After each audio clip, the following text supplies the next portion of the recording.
Starheads TV. Oh yeah. Showbiz chika na legit, bawal ang fake. Hello sa lahat po ng mga Barda fans, Barda lovers, and Barda supporters na lagi pong nag-aabang at talaga namang nakatutok sa mga updates natin patungkol kay Miss Barbie Forteza and Mr. David Licauco. This time ay pag-usapan po natin ang ilan sa mga laman ng online news ngayon na sinasabing itong si Miss Barbie Forteza ay umamin na siya po ay nasa lover era na. So pag-usapan natin yan dahil medyo nagkakaroon ng confusion dun po sa kanyang statement. So but before that, of course, if you haven't subscribed, ay meron po tayong tinatawag na comment of the day. Kung saan napili natin yung comment na to at ito po yung ating pong babasahin.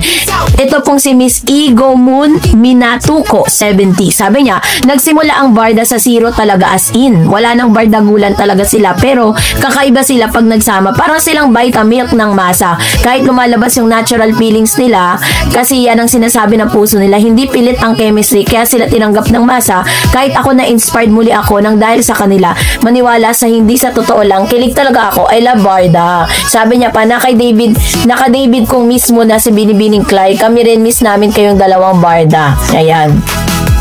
So, ito yung kanyang komento patungkol dito. Totoo naman po, di ba? Nagsama po si Miss Barbie Forteza and Mr. David Licauco. As in, di naman talaga sila super close at first time po nilang nagsama nun sa iisang projects. Kaya naman nasasabi talaga natin na nagsimula sila sa zero. As in, hindi nila kilala yung isa't isa, di ba? As in, talagang wala silang alam sa isa't isa. Kumbaga, parang nagsimula talaga yung magandang pagsasamahan nila, yung friendship po nila. As in, zero, talagang kinilala nila yung isa't isa dun po sa kanilang pagsasama. Kaya masasabi ko talaga na nag-level up yung kanilang pagkakakilanlan, 'di ba? From zero to ngayon is very komportable na sila, 'di ba? Sila na rin po mismo nagsasabi na talagang kapag sila ay magka-eksena, alam na nila yung bawat isa, kilala na nila at kung kailan sila kailangan mag-usap, kung kailan dapat sila po ay nagaharutan, 'di ba? Parang ganoon yun eh. Ganoon yung parang sinasabi ni Miss Ego Moon Minatuko 70. Ayan, salamat Ma'am Shi sa inyong komento.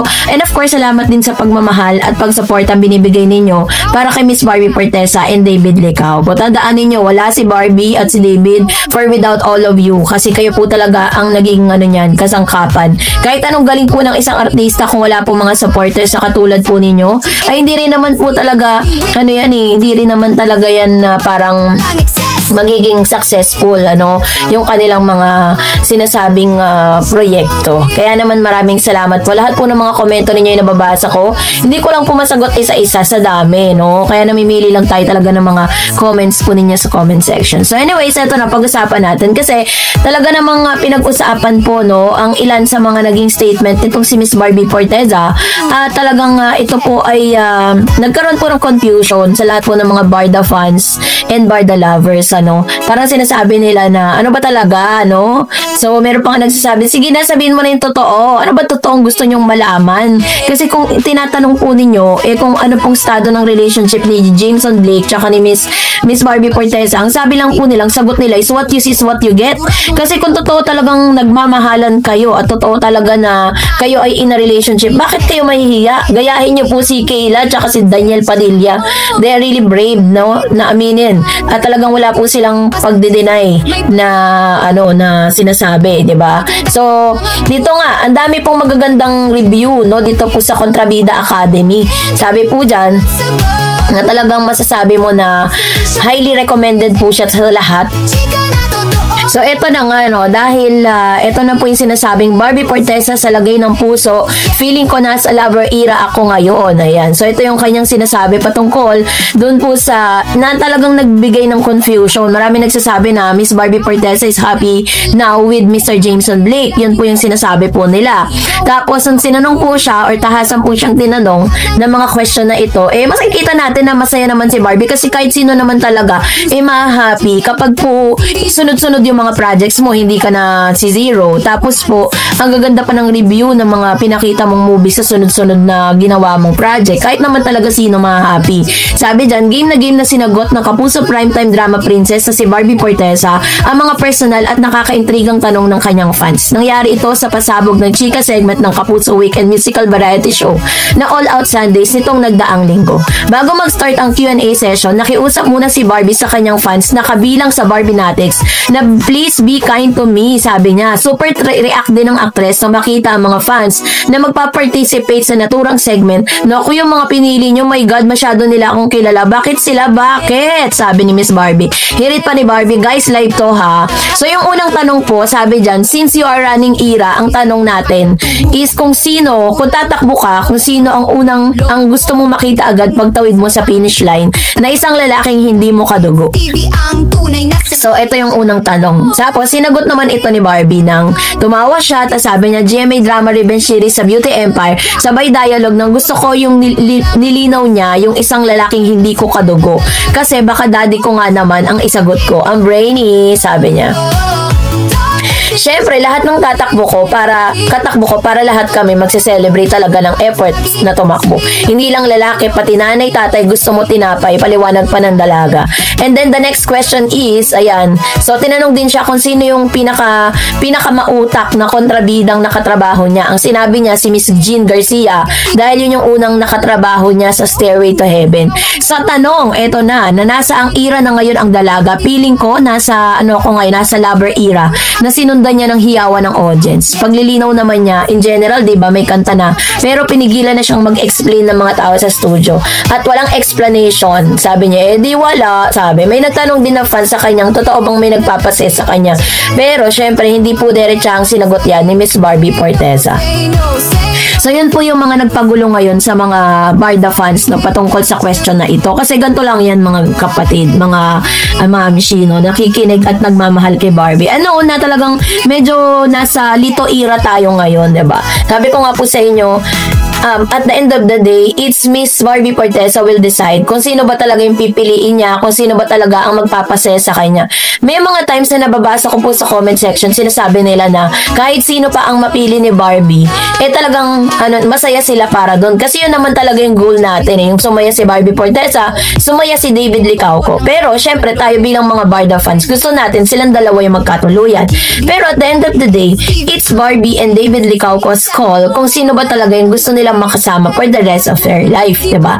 Di naman tayong pwedeng mag-decide, di naman tayo yung pwedeng na magsabi na, Barbie, dapat si David lang ha, o David, dapat si Barbie Forteza lang ang piliin mo, hindi naman pwede yun, diba? Kasi syempre may sarili po silang damdamin, may sarili po silang pag-iisip, at meron din po silang sariling desisyon, wag po natin silang ikahon. So, si Barbie Forteza po is very honest kasi siya, hindi talaga siya yung tipo ng tao na mag-sugarcoat. Kapag po siya tinatanong, diretsahan niyang sasagutin yan.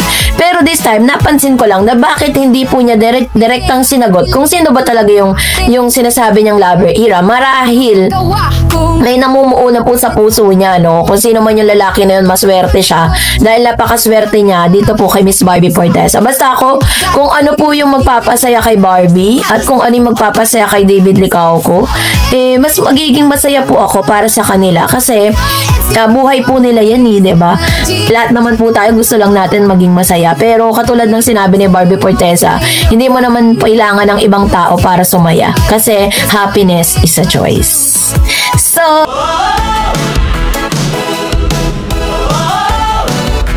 sa lahat po ng mga nagmamahal kay Miss Barbie Forteza and Mr. David Licauco. Abay, totoo nga ba na Miss Barbie Forteza ay magkakaroon ng puksaan with Miss Catherine Bernardo? Aba, sa anong paraan nito? Pag-usapan natin yan maya-maya lang. But before ay namili tayo ng isa sa mga tinatawag nating comment of the day. So, basahin natin ito. Sabi ni Miss Lisa Asia, tama po kayo, di maganda ang strategy na paghiwalayin sila. Yan din pumasok sa isip ko. Baka nga may gusto yung girl kay Boy. Very off yan. Ang bata naman ni Boy, si Barbie ang sinusuportahan ng mga fans, not to mention ng mga seniors din. Sana magpakatatag si Boy at panindigan si Barbie if talaga niyang love. Dito lang kami Barda fans for support. Ayan. Which is, naman, para sa akin kasi, parang, it is not that, di pa ito yung oras o panahon para sila po ay magkaroon ng solo era or parang paghiwalayin, diba? Pero, minsan, ginagamit po yung strategy para talagang mas ma-enhance at mas gumanda at mas mapabuti yung karera ng isang artista. Kasi syempre katulad ng sinabi ko po sa inyo, there are times na pinagsasawaan sila, no? Kapag laging sila lang lagi yung magkasama, sila lang lagi yung nakikita, tapos yung mga projects sila, it's about love team lang, di ba? This time is kailangan maiba naman, no? Yung kanila pong portrayals, yung kanilang karakter na gagampanan. Kaya yun po yung isa sa mga dahilan na yun. So kung meron mang mga may mga ano man, may mga something no patungkol dito kay Miss JM no na sinatawag na isa sa mga executive po is alam naman ni David Licao kung anong dapat niyang gawin at kung anong dapat niyang iwasan, 'di ba? If in any case totoo nga yung mga ano na yan, rumors na yan, 'di ba? Pero that's really parang hindi ko po matanggap no na may ganyang mga issue. Ayun siya. So this time, isa sa pinakamagandang balita na natanggap muli ni Miss Barbie Forteza sa kanyang pagganap sa Kontrabida Academy because the Kontrabida Academy has climbed to the #1 spot on Netflix top 10 movies in the Philippines today. Barbie Forteza and Eugene Domingo lead the comedy film directed by Chris Martinez, which is described as a camp by Netflix. The film follows Gigi Barbie who, after being taken for granted, enrolled in school for TV villains. There she mastered dirty tricks from the best in the business. Joining Barbie and Eugene, the cast are Isabel Ortega.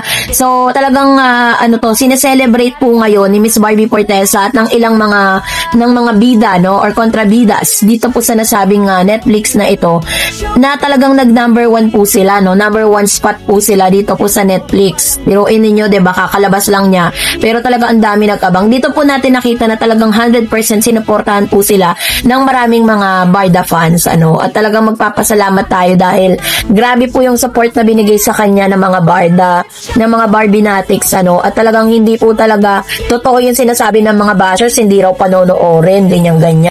Ako po dun po sa mga sokmed na ganyan, sinasabi kong that's not true. Barda is not, hindi po, ang mga Barda fans po ay hindi po katulad ng mga iniisip ng mga bashers na yan na porkit wala si David doon, hindi na mapanonoorin, hindi na susuportahan. Tingnan nyo naman nag-number 1, diba?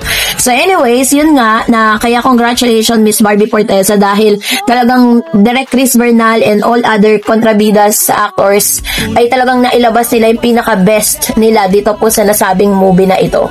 At eto na pinag-uusapan din po ngayon ang isa sa mga article na ito na nagsabing magkakaroon daw di umano ng puksaan si Catherine Bernardo at si Barbie Forteza sa aktingan. Isang malaking revelasyon si Barbie Forteza sa role na bida kontra bida. Ito ang una ring pagkakataon na gumanap siya ng pangmalakasang offbeat role. Dahil dito na ikukumpara ang pag-arte niya kay Catherine Bernardo sa A Very Good Girl na sa labas sa comfort zone ng actress.